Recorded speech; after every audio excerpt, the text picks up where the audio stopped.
جو گاؤں سے نکلے شہر کراچی آئے. کراچی کے پرنسپل نے کہا کہ تمہیں انگریزی نہیں آتی، تم واپس گاؤں جاؤ اور زمینوں پہ کام کرو.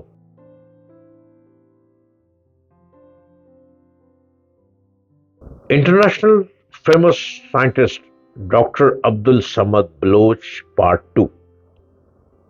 آج ہم پارٹ 2 پر بات کریں گے اس سائنٹسٹ کی جو گاؤں سے نکلے شہر کراچی آئے. کراچی کے پرنسپل نے کہا کہ تمہیں انگریزی نہیں آتی، تم واپس گاؤں جاؤ اور زمینوں پہ کام کرو.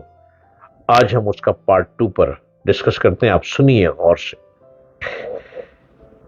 اب وہ سائنٹسٹ صاحب کہتے ہیں ایف ایس سی کے بعد خیبر پختونخوا کے شہر سوابی میں Ghulam Ishaq Khan institute of engineering science and technology میں داخلے کے لیے اینٹری ٹیسٹ دیا. تیاری پوری تھی. اینٹری ٹیسٹ شاندار طریقے سے پاس کیا اور 100% اسکالرشپ ملی. میرے بھائیوں نے تعلیم کو عملاً خیر بات کہہ دیا تھا. وہ چھوٹے موٹے کاروبار کر رہے تھے جس سے وہ ہر ماہ مجھے معقول سی رقم بھیج دیتے تھے. یہ رقم مجھ جیسے طالب علم جس کی ساری توجہ تعلیم پر تھی کافی تھی، جبکہ یونیورسٹی کی تعلیم تو تھی ہی اسکالرشپ پر. مطلب یہ ہے کہ 7ویں کلاس میں کراچی آنے کے بعد جو مسائل شروع ہوئے تھے وہ ایف ایس سی کرنے اور یونیورسٹی میں داخلہ لینے کے بعد ختم ہو چکے تھے اور کامیابیوں کا سفر شروع ہو گیا تھا.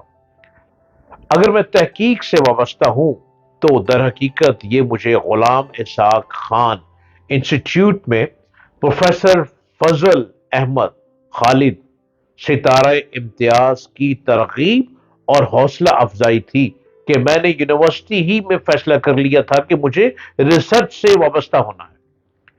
کسی انسٹیٹیوٹ میں اچھا ٹیچر مل جائے نا تو کایا پلٹ جاتی ہے. اچھا استاد مل جائے، اچھا پروفیسر مل جائے، اچھا مینٹور مل جائے تو سمجھ لیں کہ زندگی کا صفحہ پلٹ گیا. یونیورسٹی سے میں 2009 میں فارغ ہوا اور اسی سال Engro polymer and chemical Karachi میں ملازمت شروع کر دی. 1 سال تک ملازمت کرتا رہا. اس دوران ریسرچ اور اعلیٰ تعلیم کے مختلف اسکالرشپ پروگرامز اور اداروں سے رابطے کرتا رہا، جس کے بعد مجھے جاپان، کوریا، کینیڈا، جرمنی، امریکہ اور ابو ظہبی سے اسکالرشپ کی آفر ہوئی. ایم فل اور ریسرچ کرنے کے لیے سب سے بہترین آفر خلیفہ یونیورسٹی ابو ظہبی سے ملی کیونکہ اس کے ساتھ امریکہ کی MIT یونیورسٹی کا بھی تعاون تھا. دوسری بات یہ کہ ریسرچ کے دوران ان کا اعزاز یہ ایک اچھی تنخواہ جتنا تھا، یعنی جو وہ اسکالرشپ دے رہے تھے، جس کی وجہ سے میں نے اس کو قبول کر لیا تھا. اس کے بعد scholarship he per university of Tokyo سمیت بہت سے عالمی اداروں میں ریسرچ کو اور PhD مکمل کی. PhD کے دوران میری ریسرچ زیادہ تر گرافین نام کے ایک مادے پر تھی جس کو استعمال کر کے مختلف آلات بنائے. یہ ریسرچ بہت سے انٹرنیشنل جریدوں میں شائع ہوئی. جب میری ریسرچ شائع ہوئی تو مجھے امریکہ، ابو ظہبی، برطانیہ اور ٹوکیو سے مختلف آفرز آئیں. میری ریسرچ کیمبرج یونیورسٹی کے ایک مائع ناز سائنسدان کو اچھی لگی جنہوں نے مجھے وہاں جاب آفر کی. ویسے تو تنخواہ اور مراعات کے حساب سے بہتر آفر ابو ظہبی سے تھی، مگر اب میرا مقصد تنخواہ نہیں بلکہ اگلی منزل تک پہنچنا تھا. میں نے کیمبرج یونیورسٹی سے آنے والی آفر کو قبول کیا کیونکہ مجھے ریسرچ کے میدان میں کام کرنا تھا اور شاید دنیا بھر میں ریسرچ کے حوالے سے سب سے بہتر سہولتیں اور ماحول کیمبرج یونیورسٹی ہی میں دستیاب ہے، جہاں سے نیوٹن اور اسٹیفن ہاکنگ جیسے سائنسدان بھی منسلک رہ چکے ہیں. 2 سال تک کیمبرج میں ریسرچ سائنسدان کی حیثیت سے کام کرنے کے بعد مجھے سینئر ریسرچ سائنسدان کی حیثیت سے کام کرنے کا موقع ملا.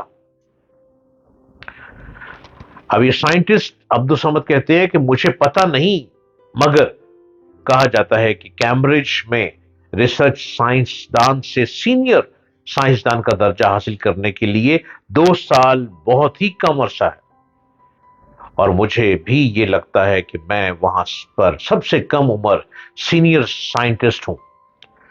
کیمبرج میں جانے کے بعد بہت سے یورپی کمپنیوں اور اسپیس ایجنسیوں کے ساتھ مل کر اسپیس ٹیکنالوجی سے منسلک آلات بنائے۔ ان آلات کو ٹیسٹ کرنے کے لیے وقتاً فوقتاً خلائی جہاز اور مصنوعی سیارے لانچ کرتے ہیں، جن میں پیرابولک فلائٹ، ساؤنڈنگ راکٹ اور دیگر اسپیس کرافٹ شامل ہیں۔ گرافین کو پہلی مرتبہ خلا میں بھی لے جانے کا موقع ملا۔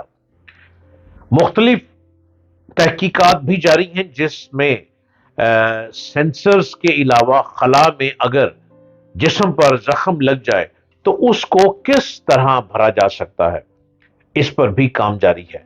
اس کے علاوہ پاکستانی اسٹوڈنٹس کے لیے برطانیہ کی کچھ تنظیموں کے ساتھ مل کر ایک پروجیکٹ شروع کر رہے ہیں جس میں ان کو سیٹلائٹ کی سہولت فراہم کرنے کی کوشش کر رہے ہیں۔